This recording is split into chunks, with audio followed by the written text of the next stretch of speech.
Good evening and welcome to the Shiver Show. I am your host, Mary Labrie, along with co-host Greg Flynn. Normally on the Shiver Show, we're all about crime, horror, and science fiction.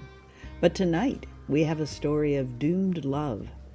Greg, we're about to listen to the radio version of Casablanca. Mary, prepare to be swept away by a tsunami of talent in this radio adaptation of the movie Casablanca.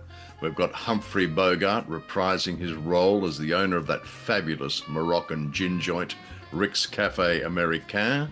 Plus, there's the extraordinary Ingrid Bergman as Rick's breathy and beautiful one-time and still lover Ilsa, and Paul Henreid as Victor Laszlo, the smooth Czech resistance fighter being hunted by those naughty Nazis. So over the next half hour, we've got drama, romance, gunfire, a courageous woman, and a soft-hearted hard man. Pass the popcorn, Mary. I'm hoping this radio play will rekindle a beautiful friendship between our audience and Casablanca. Let's go.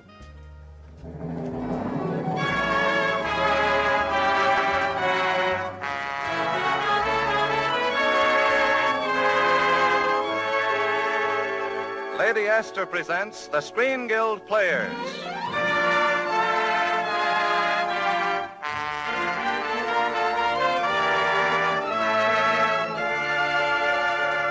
The Screen Guild play tonight, Casablanca. The starring players, this is Humphrey Bogart. This is Ingrid Bergman. And this is Paul Henreid.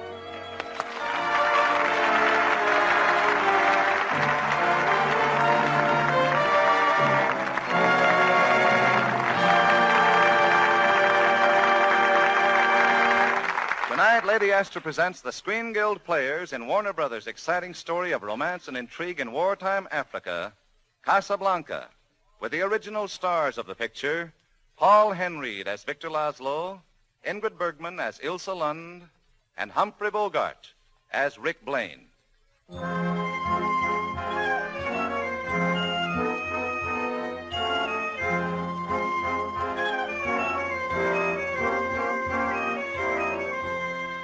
Barely escaping the conquering Germans' entrance into Paris, Rick Blaine fled to Casablanca.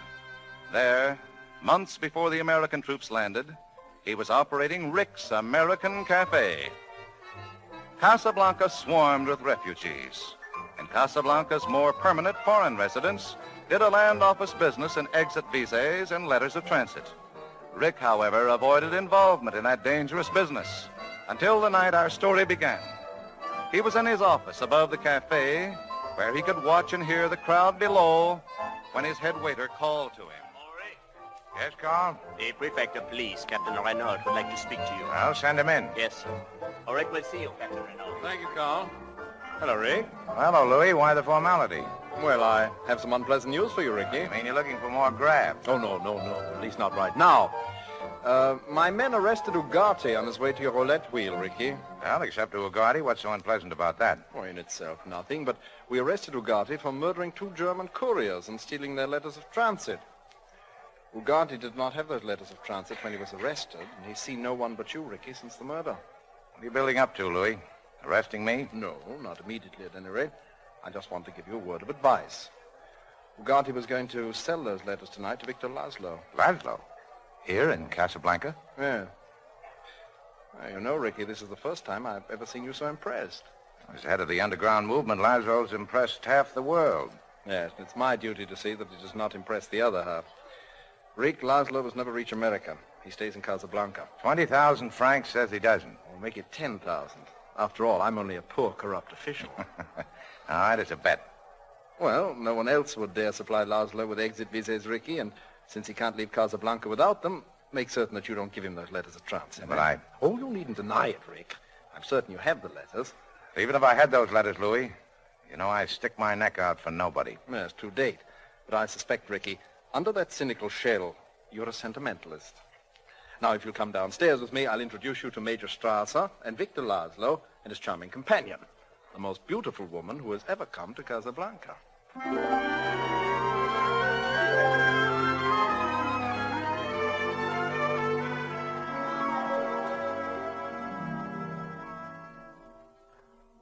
must remember this. A kiss is still a kiss. A sigh is just a sigh. The fundamental things apply as time goes by. Sam! Yes, boss? I thought I told you never to play that song again.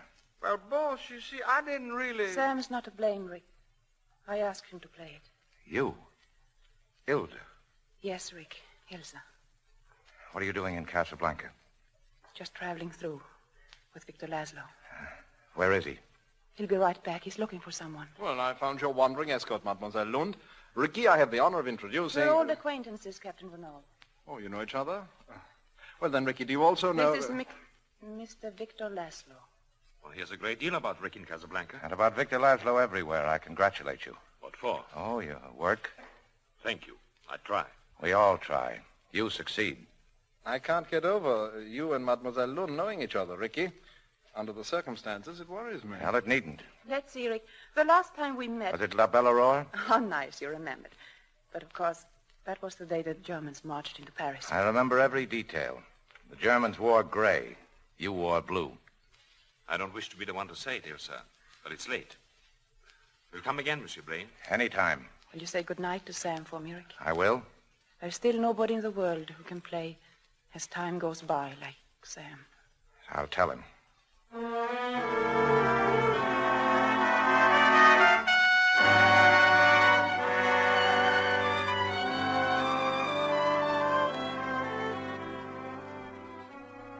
That's what she said, Sam. Nobody can play as time goes by like you. Aren't you going to stop drinking and go to bed, boss? No. Play as time goes by, Sam. Oh, I don't think I can remember it, boss. If she can stand it, I can. Play it. I got a date with a memory in Paris. You must remember this. A kiss is still a kiss. A sigh is just a sigh. The fundamental things apply as time.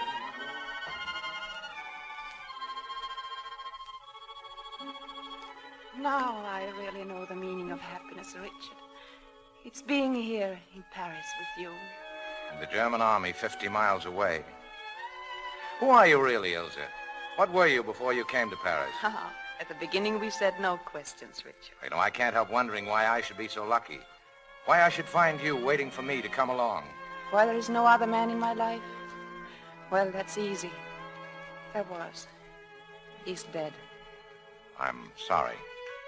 I know we said no questions. I'll never ask another. Richard, you must leave Paris before the Germans arrive. You're on that blacklist. Their roll of honor. Oh, don't joke, Richard. You must leave. No. We must leave. Yes, of course. Oh, now, the train for Marseille leaves at 5. Hey, why don't we get married in Marseille? No. Oh, that's too far ahead to plan. Ilsa, what's the matter? Nothing, darling. Nothing. It's just that I love you so much. Oh, it's a crazy world. Anything can happen. If you shouldn't get away, if something should keep us apart, wherever you are, wherever I'll be, I want you to know. Richard.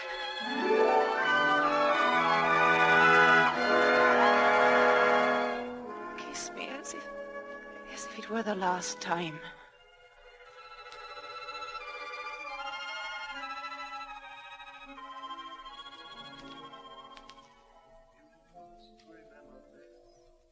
A kiss is still a kiss. A sigh is just a sigh. The fundamental things apply. Boss, wake up. Boss, you gotta wake up. That lady's here. And this ain't no memory in Paris. She's right here. You're as drunk as I am, Sam. No, he's not, Rick. I'm here. I left Victor at the hotel and came back. I have to talk to you.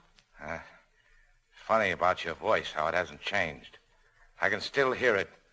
Richard, dear, I'll go with you any place. We'll get on a train together. We'll never stop. No, please. I can understand how you feel. You understand how I feel. How long was it we had? I didn't count the days. Well, I did. Every one of them. Mostly I remember the last one. You and I were going to run away from Paris together. Oh. But you didn't meet me at the station, did you? Please, Rick. That was a wild finish, me standing on the platform. The last train about to pull out. But you didn't show up, and Sam had to push me on the train. The Rick I loved in Paris would let me explain, but this Rick, looking at me with hatred. I'll be leaving Casablanca soon. We'll never see each other again. You'll see me before you go. No, Rick. Oh, yes, you will. Some night you'll lie to Laszlo and come to me. No.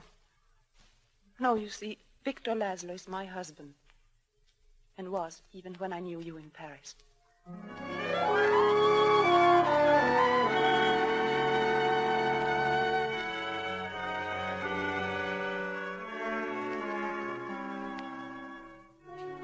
Well, Laszlo, I wondered when you'd come to see me.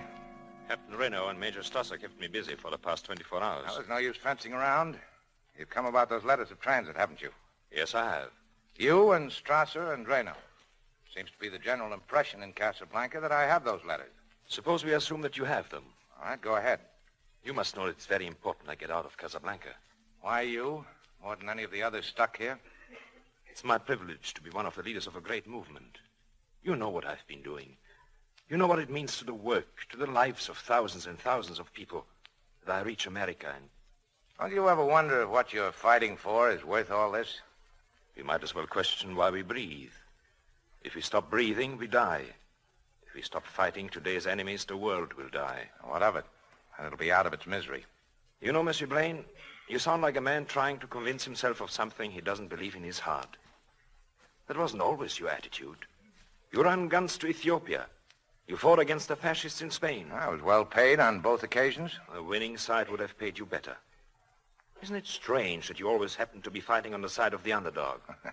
Well, let's say that I'm a poor businessman. Are you businessmen enough to appreciate an offer of 100,000 francs for those letters? Oh, I appreciate it. But if you offered me 1,000,000 francs, I wouldn't accept it. Very well, then. You have the letters of transit. You won't give them to me. But I want Ilsa to be safe. Monsieur Blaine, I ask you as a favor to use the letters to take her away from Casablanca. You love her that much? Yes, I love her that much. Oh, sorry, but it's no deal. But why? I suggest that you ask your wife. My wife? Yes. Who's singing that song? Probably Strasser and his Gestapo agents. They followed me here. Now, don't start anything. I don't want any trouble in here that'll force Reno to close my joint. You have no objections to your band accompanying me while I sing, do you? No, go ahead. I'm neutral. If one customer can sing, they can all sing. They all will sing. Are you ready? Yeah, we're ready, Mr. Laszlo. Then play it.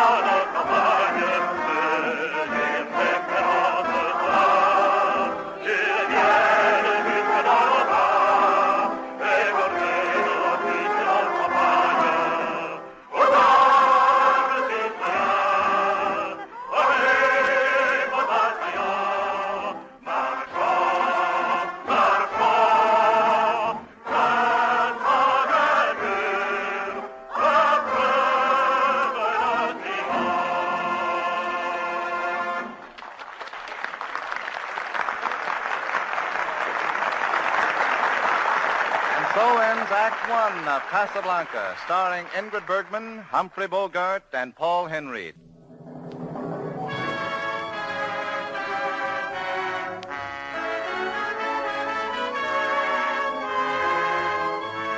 And now the curtain rises on the second act of Casablanca, starring Humphrey Bogart as Rick Blaine, Ingrid Bergman as Ilsa Lund, and Paul Henreid as Victor Laszlo.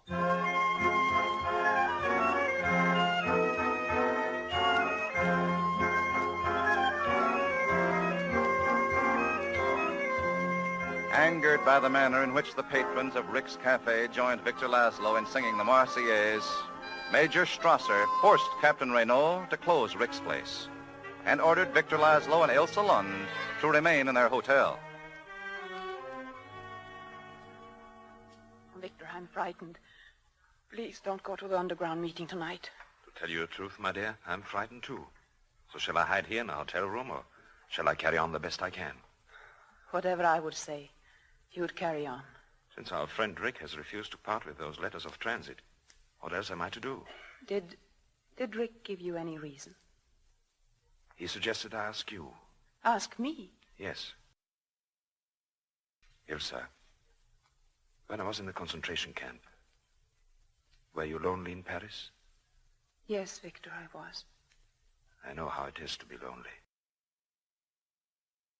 I love you very much, my dear. Yes. Yes, I know. Victor, whatever I do, will you believe that... You don't even have to say it. I'll believe. I must get to the underground meeting now. Good night, my dear. Good night.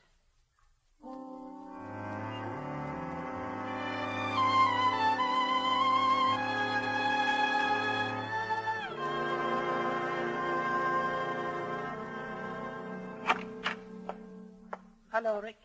Well, I told you you'd be around to see me, but this is a little ahead of schedule. Richard, I had to see you. Oh, so I'm Richard again. We're back in Paris. Please. Your unexpected visit isn't connected by any chance with the letters of transit, is it? Richard, you can ask any price, but you must give me those letters. I went all through that with your husband. There's no deal. Richard, we loved each other once. If those days meant anything at all to you... I wouldn't bring up Paris if I were you. It's poor salesmanship. Please listen to me. If you knew what really happened... I wouldn't believe you no matter what you told me. You'll say anything now to get what you want. Richard, don't you understand? You are our last hope. If you don't help us, Victor Laszlo will die in Casablanca. What of it? I'm going to die in Casablanca. It's just a spot for it. Now, if you... Well, I see you come prepared for anything. Give me that gun. No. I tried to reason with you. I tried everything. Now, if you don't give me those letters, I'll shoot. Go ahead. Get me those letters. No, they're right here in my pocket. I don't have to. If you want them, you'll have to kill me to get them. If the underground means so much, you won't stop at anything. And if you don't shoot fast, I'm going to take that gun away from you. Now give it to me. Oh, Richard. I tried to stay away. I thought I would never see you again, that you were out of my life. If you knew what I went through the day you left Paris, how much I loved you, how much I still love you.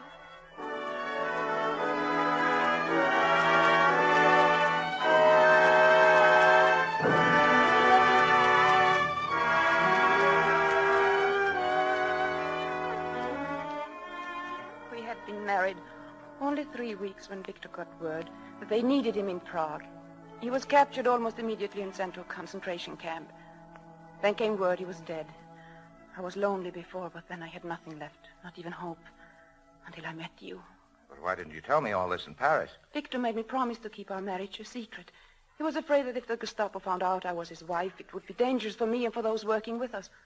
I kept my promise. And then you got word he'd escaped?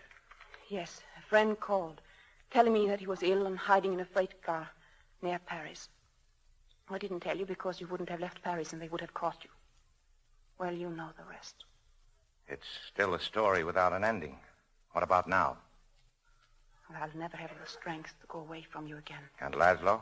Well, you'll help him now, won't you, Richard? Yes. He'll have his work, all the things he's been living All for. except you. I can't fight it anymore. I don't know what's right any longer. You'll have to think for both of us, Richard. For all of us. I've already made up our minds, and I think I can arrange everything with Renault.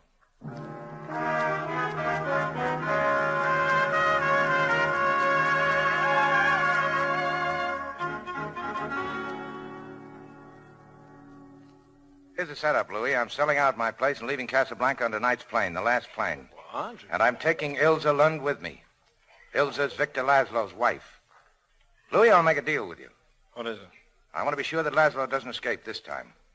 Now, if you could get him on a real criminal charge, would that be a feather in your cap? It most certainly would. Germany, she would be grateful. And be at my place a half hour before the plane leaves. I'll arrange for Laszlo to be there, thinking I'll sell him the letters of transit. When I hand them to him, that'll give you the criminal grounds for making the arrest.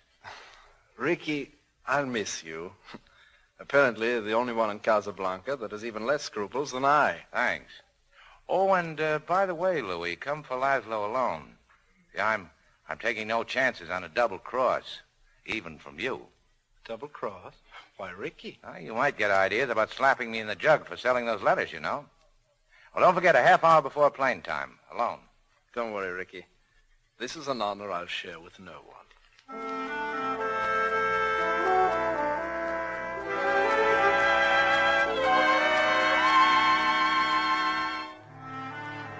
Monsieur Blaine, I don't know how to thank you.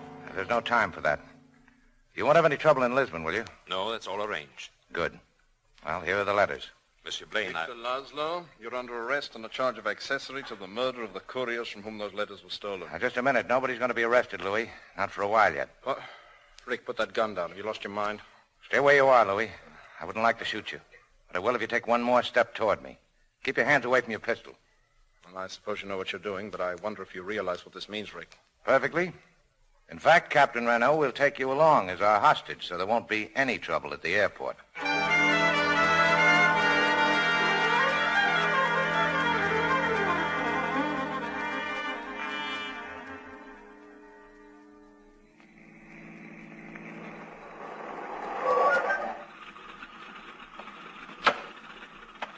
It's only 10 minutes till the plane leaves. We have to hurry. I'll go get the luggage aboard. Coming, Ilsa? No, I'll wait here with Rick and the captain. I'll be right back. Well, those letters of transit are in blank, Louis. You fill in the names. That'll make it even more official. Oh, you think of everything, Ricky. The names to fill in are Mr. and Mrs. Victor Laszlo. Mr. But why my name, Richard? Because you're getting on that plane. But what about you? I'm staying here to keep Captain Renault company till the plane leaves. No, Richard. What has happened to you? Last night Last night we said a great many things. Did you mean everything you said? You know I did. You said I'd have to do the thinking for all of us. Well, my thinking adds up to you getting on that plane with Victor. No, but Richard... I know what you're going to say, that you belong here with me. Yes. But if you stayed here, we'd both land in the concentration camp. Isn't that right, Louis? I'm afraid that Major Strasser would insist. You're only saying this to make me go. I'm no good at being noble, Ilsa. I'm saying it because it's right. But what about us? We'll always have Paris. We didn't have it. We lost it until you came to Casablanca. We got it back last night. When I said that I would never leave you. Everything is in order. Are you ready, Ilsa? Laszlo, there's something I'd like you to know before you leave. I know, Monsieur Rick. Ilsa has told me all I need to know about you and herself. I don't ask you to explain anything. Well, I'm going to anyway. Might make a difference to you later. Last night, Ilsa tried everything to get those letters. When nothing else worked, she did her best to pretend that she was still in love with me. That was all over long ago. For your sake, she tried to pretend it wasn't. And I tried to let her pretend. We couldn't even fool ourselves. Richard. Monsieur Blaine, welcome back in the fight. This time our side will win. Shall we board a plane, Ilsa? Yes, Victor, I'm ready. God bless you, Richard. Goodbye. Well, I suppose you know this isn't going to be pleasant for either of us, Ricky. I have to arrest you, of course. When the plane leaves, Louis. Sooner, I'm afraid, Ricky. Here comes Major Strasser. You better keep quiet, Louis. I'd hate to have to shoot you now. Why did you ask me to come to the airport, Captain? Well, I was afraid Victor Laszlo might be leaving on this plane, sir. Sort of a double cross, eh, Louis? Of all the ridiculous ideas, Captain. Possibly. Nevertheless, he's on the plane. Well, why do you stand there? Why don't you stop him? Ask Monsieur Rick. Stay where you are, Strasser. Herr Blaine, I would advise you not to interfere with an officer of the Third Reich. I'm a true neutral, Strasser. I was willing to shoot Captain Renault, and I'm willing to shoot you. But you'll shoot too late. Oh. Nice shooting, Ricky. But I'm afraid my gendarmes heard those shots. Well, till after this affair dies down, Ricky, I think you'd better disappear from Casablanca. I can arrange your transportation to a fighting French garrison in Brazzaville. All right, Louis. I could use the trip, but don't forget, you still owe me 10,000 francs for our bet on Laszlo's escape. Oh, well, we'll need that to get to Brazzaville. We'll need it? Certainly. I can be as silly a sentimentalist as you. You know, Louis, I think this is the beginning of a beautiful friendship.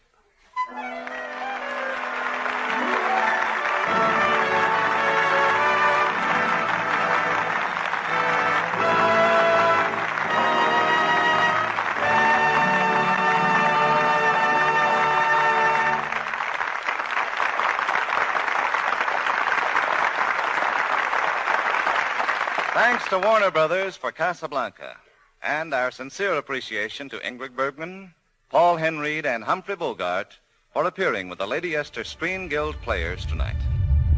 Greg, we've listened to Casablanca. What did you think? I loved it.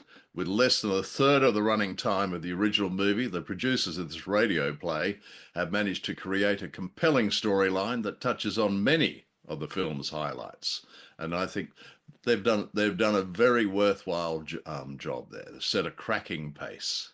Absolutely. So this is, for the listeners, the film came out in 1942, and this radio episode came out in 1943. So the war was already in full swing, and it was used as a fundraiser, which Humphrey Bogart took part in at least 2 times that we know of, right? With at least the Maltese Falcon. Yes, I think it's a terrific initiative. You know, it was obviously, as you pointed out, it's done for charity, but also if you were sitting in that audience, it must have been fabulous. It'd be fabulous now, but it must be at the time. You've got Humphrey Bogart and Ingrid Bergman. They're on the stage there. And in this audience, in fact, there were 200 members of the Free French Armed Forces who we hear singing the Marseillaise at one stage. So it must have been a fabulous atmosphere. Absolutely. This was based on the stage play by Barnett and Joan Alison. The stage play was called Everybody Comes to Rick's, which sounds a little bit like Everybody Loves Raymond, but and yeah, to be fair, it was well in advance of that. It's a corny title, though, in a way, isn't it? Casablanca is so much better. And it's slightly mysterious as well, you know, Casablanca, you know, Morocco. And have you been to Casablanca? I've been to Marrakesh, but I haven't been to Casablanca. I have been to Casablanca. I was in Casablanca this year. Oh, no. Oh, you jet about. But nevertheless, did you see, because we didn't hear them in the stage play, did you see Peter Lorre and Sidney Greenstreet as those naughty black marketeers, Ugarte and Signor Ferrari, when you were in Casablanca? I wish, but no. The only thing we saw, actually, we did a bit of a drive-through. We saw the mosque, and the mosque is spectacular. Ah, wonderful. But, no, we didn't see Peter Lorre. Yeah. I think he's no longer with us, Greg, to be honest. Left the tent, as we say. But as you point out, the war was in full flight. And in fact, as a great marketing initiative for the movie, the Allies swept into North Africa just as the film was about to be released. So they rushed it out and they piggybacked on that coverage. And the audiences around the world, they could certainly relate to the storyline. My dad was in that Allied force. He was with the Seaforth Highlanders of Canada, and he was in North Africa. That's terrific. No, I didn't know that. So that was in 42. And obviously they were, they ran it a bit further down the track. I think then particularly the British and the Australian forces ran into some, they had to do some hard yards in other parts of North Africa. Sandy business. Yes, indeed. It's not for me. I'm definitely a aircon and flush toilets type of guy, and nobody shooting at me. Preferably nobody shooting at me. And speaking of shooting, the great thing about this radio play is for the actors is at least they knew what was happening. Because one of the problems, as you know, for the film production the previous year was that Humphrey Bogart was in a perpetually foul mood because there were so many script changes that often the actors didn't know what they're going to be saying until the day of the actual shooting. So he was pissed in both the American and the Australian, pissed as in drunk and pissed as in, we would say, which is very annoyed and cranky. Yes, even Ingrid Bergman said something along the lines of that he was very aloof during the shooting of the film. She said, "I kissed him, but I never knew him." What a line. And there's one of the big pluses that the good thing is that they use quite a few of those lines that we got from the original script from Julius and Philip Epstein, as well as Howard Koch. Those terrific lines, so that we hit the audience for both the radio and the movie versions hear things such as Rick saying to Ilsa, "We'll always have Paris," and Ilsa breathlessly saying to Rick, "Kiss me as if it was the last time." But there are some lesser known gems in there. For example, when Ilsa says, Richard, Richard, we loved each other once, if those days meant anything to you, at all to you. And Rick replies, I wouldn't bring up Paris if I were you. It's poor salesmanship. Now, that's quite a good gag, I would have thought. That's right. And he also says to her, I'm Richard now, is it? Right. So she goes from calling him Rick to Richard. So he knows she wants something because she's calling him That's Richard. right. It's a bit like my mother and my wife. Every time my wife ever calls me Gregory, I know I'm in deep trouble. Right. Let's talk about Rick and Ilsa. So what did you think of this relationship? I've got to say that in the film, because it had more time, it probably made a little more sense that the fact that they had met when her husband, which Rick didn't know at the time that she was married, her husband had been taken off by the Nazis, and she thought he was dead. So it wasn't as if he was in a prison camp being held by the Nazis, and she and Rick are having it off in Paris, with champagne. But that was clarified in the movie. But apparently, because of the script issues, she never knew which man she was going to get, whether she was going to get Laszlo or Rick, and neither Humphrey Bogart. So he was well and truly, he had it with that script. Yeah, I mean, I think she's a bit naughty, Isla. Yeah. I think is the way I would describe her, because fair enough, she thought her husband was dead, but she leaves Rick without saying anything, explaining anything, just leaves. So he doesn't know. And then she shows up and has the cheek to actually get Sam to play their song because she's going to ask him for something. You must remember this. A kiss is still a kiss. A sigh is just a sigh. The fundamental things apply as time goes by. Sam! Yes, boss? I thought I told you never to play that song again. Well, boss, you see, I didn't really... Sam's not to blame, Rick. I asked him to play it. You? Ilda? Yes, Rick. Ilsa. She knows it's going to pluck at his heartstrings. And boy, does he get cranky when he hears that song. I didn't even see it like that, but you were absolutely true. I hadn't thought of what a manipulative person. Dear, dear, dear. And then she tells him she loves him. Yes. Which, she's probably not telling the truth when she says she loves him in Casablanca. I try to stay away. I thought I would never see you again, that you were out of my life. If you knew what I went through the day you left Paris, how much I loved you, how much I still love you. And yes, in Casablanca. No, my God, you're a hard person. You're so... I'm just saying. No, I'm sitting there all good, I'm sitting there sniveling into my tissues and, wiping away my tears. It's a bit mean for poor old Rick. Now, in regards to doing things, the producers of the film, and basically this is following in the footsteps. So the producer was Hal Wallace, who fought apparently tooth and nail to ensure that it went to, it was screened just as it should have been, and the director Michael Curtiz, and those two put up a lot with that high-functioning alcoholic Humphrey Bogart. And interestingly enough, I watched a documentary about the making of one of Humphrey Bogart's later movies, The African Queen, where he was and that was 7 years later, I think, and he was far better behaved in that one. That's because he was with Lauren Bacall by that stage. Oh, God, that's a very knowledgeable remark. Yes, indeed. Yeah, he was going through marital difficulties with, I think it was either his first or second wife, getting a divorce, very upset with all of that, drinking too much. But by the time he did African Queen, he was a much more settled person because he was with somebody he truly loved.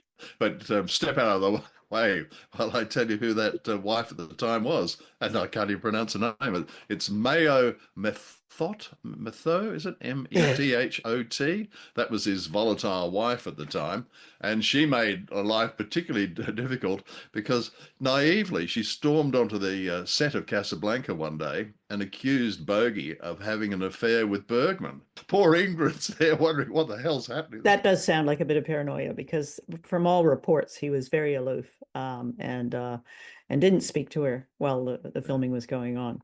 But let's talk about the political context of this, Greg, because it's quite interesting that that singing scene in the radio play, which is also in the film, that's got quite an important kind of place in history.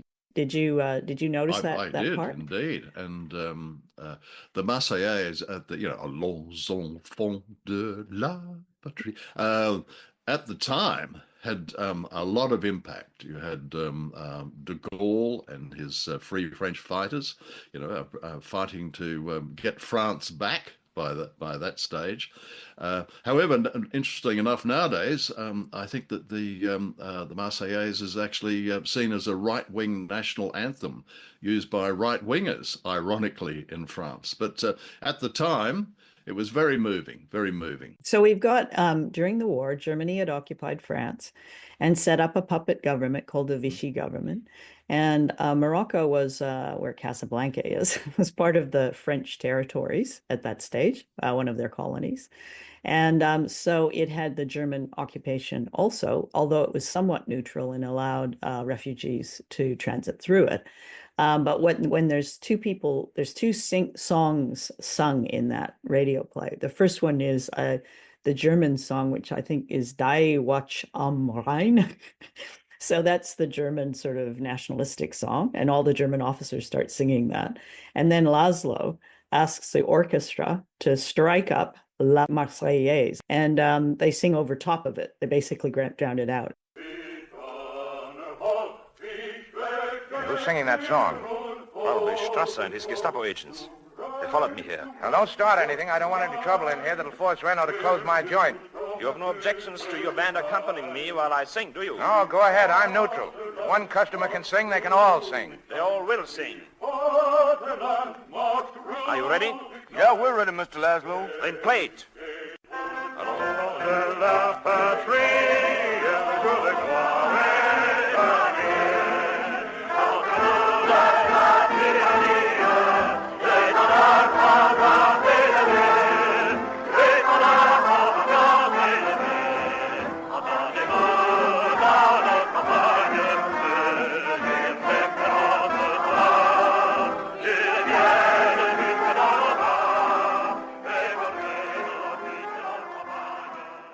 And that's considered to be like a resistance against, German occupation, right? And in the movie, they had the extras in the cafe was singing, and all the extras apparently for virtually all the film were in fact refugees from Europe or people who'd come from Europe. So the director and the producer were very keen that they looked authentic. Yeah. So it's kind of it's like Rick's Cafe was a bit of a metaphor for the war itself, because it's a place where all these people come together from different places with different goals, and everyone comes there to drink, but they come there for other reasons too, right? That's right. And those letters of transit, which is what when we were talking earlier on about the two black marketeers, that's what they were trading in. Trading in people's lives, basically. And this is what Laszlo and Ilsa want, is so that they can escape. Now, the other thing that was a bit of trivia about, is it Paul Henreid, the guy who played Laszlo? Henreid. It's Hendreid, he said, try to remember. So apparently the gossip around him is that he wasn't very popular on set, and apparently thought he was a much better actor than everyone else, especially Humphrey Bogart, who he thought of as a bit of a drunk and overrated as an actor. But I think that the history shows that people like Humphrey Bogart's performance a great deal. Would you agree? Henreid is a little standoffish, even on the screen, and in this, he's slightly aloof. I would have thought, and he certainly looks like I'm too good for this. And apparently, as you pointed out, although I didn't know that level of detail, at the time he was worried because he saw himself as a gorgeous leading man that he was being bumped into a support role for this particular film. A lot of tension on that particular set. Yeah, this stage play, Everybody Comes to Rick's, floated by the desk of script assessors at Warner Brothers, and the assessor said of it, "It is sophisticated hokum." Yes, well, that's quite true. It is to an extent, but it has all the elements. I mean, it's got that exotic nature, exotic setting, and it's got real tension. And it's got believable characters. Rick is a fabulous character, and Ilsa, I think, is very strong as well. And I'm glad you pointed out all those subtleties in her relations, because I had missed them. As I said, I'm very unworldly, Mary, very unworldly. When I was growing up, this was a must-see film. You had to see this film when I was in my teens. So it was considered a beautiful film, an artful film, cool performances, just a must-see. And people would actually watch Casablanca almost like they would watch Breakfast at Tiffany's, as just a wonderful sort of love story.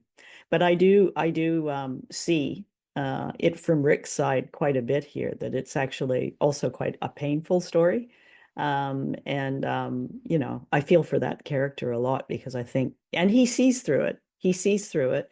And he loves her enough that he lets them go anyway, at some risk to himself. Indeed, a lot of, as the policeman, Captain Renault, points out, basically the Gestapo are going to insist that Rick be captured and presumably not dealt with very fairly, I would say.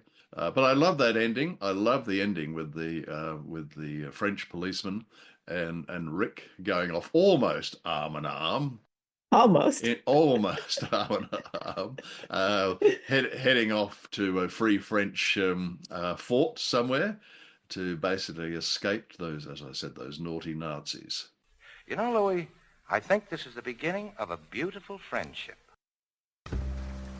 Greg, any parting thoughts on Casablanca? If there's one cheering lesson to be learned from Casablanca, it's that great creative outcomes can flow from chaotic productions. So in future, I plan to do the Shiver Show dressed in an ivory-coloured dinner jacket, a black bow tie, drinking whiskey, and wondering what on earth is going to happen next. Some of those elements are already in tonight's show with me, but nevertheless. And Greg, I'd have to say, you and I are both writers. So if I can produce a screenplay where the Warner Brothers executive calls it sophisticated hokum, but it still gets made into a spectacular film, I think that's going to be a pretty good result, and I will go with that. Oh, yes, I'd be pleased. I wonder if there's a part, Mary, is there a part in it for me? I'm certain I've got a bow tie somewhere. I'll definitely write you in. Good night, Greg. Good night, Mary. That's our show for tonight. Thank you for listening. You can find The Shiver Show and Time Warp Studios on our website, which is timewarpstudios.com. And there are links to all of our social media there.